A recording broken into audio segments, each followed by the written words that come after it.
এদিকে মা বাবার স্বপ্ন ছিল বড় ইমাম হবে ছেলে, কিন্তু বুলেটের আঘাতে ধূলিসাৎ হয়ে গেছে সেই স্বপ্ন। গাজীপুরের কালিয়াকৈরে বৈষম্য বিরোধী ছাত্র আন্দোলনে নিহত আব্দুল্লাহ আল মামুনের পরিবারে চলছে শোকের মাতম। তাকে রাষ্ট্রীয়ভাবে মর্যাদা ও স্বীকৃতির দাবি পরিবার ও স্থানীয়দের। গাজীপুরের কালিয়াকৈর থেকে কামাল হোসেনের পাঠানো তথ্যচিত্রে বিস্তারিত জানাচ্ছেন জুবায়ের রাজিন।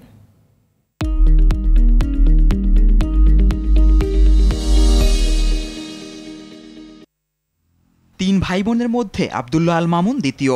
২০ বছর বয়সী আব্দুল্লাহ পড়াশোনা করতেন মাদ্রাসায়। বাবা মায়ের স্বপ্ন ছিল একমাত্র ছেলেকে ইমাম বানানো, তবে সেই স্বপ্ন এখন শুধুই স্বপ্ন হয়ে থাকলো। বৈষম্য বিরোধী ছাত্র আন্দোলনে শেখ হাসিনার সরকার পতনের দাবিতে গেল ৪ আগস্ট গাজীপুরের শফিপুর এলাকায় মিছিলে যোগ দেয় আব্দুল্লাহ। মিছিলটি আনসার ক্যাম্প এলাকায় পৌঁছালে সেখানে আনসার সদস্যদের সঙ্গে ছাত্র জনতার ধাওয়া পাল্টা ধাওয়া শুরু হয়। এক পর্যায়ে আনসার সদস্যরা গুলি ছুড়লে গুলিবিদ্ধ হন অনেক ছাত্র জনতা। এই ঘটনার পর অনেক খোঁজাখুঁজি করে সন্ধান পাওয়া যায়নি আব্দুল্লাহর। পরের দিন সকালে গাজীপুর শহীদ তাজউদ্দিন মেডিকেল কলেজ হাসপাতালে পাওয়া যায় তার লাশ। একমাত্র ছেলেকে হারিয়ে শোকে স্তব্ধ পরিবারের সদস্যরা। সন্তানের শত্রুরা শেষ করছে।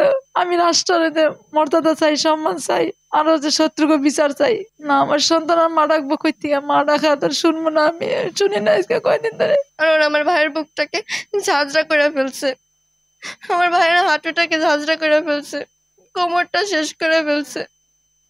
আমার ভাইকে অনেক কষ্ট করে মারছে।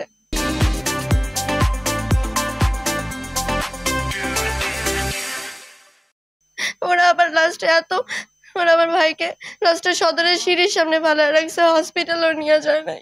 আর কোনোদিন আসবে না, আর কোনোদিন ডাকবে না, বলবে না যে আপু গেটটা খোলো। যাদের একটা ভাই বা একটা বোন তারা বুঝে যায় কেমন লাগে এক ভাই। আসলে ওই যন্ত্রণা আসলে যার যায় সেই বোঝে, আর কেউ বুঝতে পারবে না। এই হত্যার ঘটনা সঠিক তদন্তের মাধ্যমে জড়িতদের বিচারের দাবি স্থানীয়দের। প্রত্যেকটা শহীদের আমরা সর্বোচ্চ রাষ্ট্রীয় মর্যাদা চাই এবং তাদের ফ্যামিলির একটা ভালো মন্দ দেখার জন্য সরকারের কাছে আমরা আকুল আবেদন জানাই। যারা এর সাথে জড়িত আছে এদের প্রত্যেকটা, আর বিশেষ করে বলতে আনসার একাডেমির যারা সদস্য ছিল ৪ আগস্টে সবার এটা বিচার আওতায় নিয়ে আসুক। এটা নিঃসঙ্গভাবে নিরবধ হত্যা করেছে, আমরা বিচার চাই, সরকারের কাছে সুষ্ঠু বিচার চাই আমরা। আব্দুল্লাহ আল মামুন সহ সকল শহীদদের রাষ্ট্রীয়ভাবে মর্যাদা ও স্বীকৃতি দেওয়ার দাবি জানিয়েছে এলাকাবাসী। জুবায়ের রাজিন, RTV।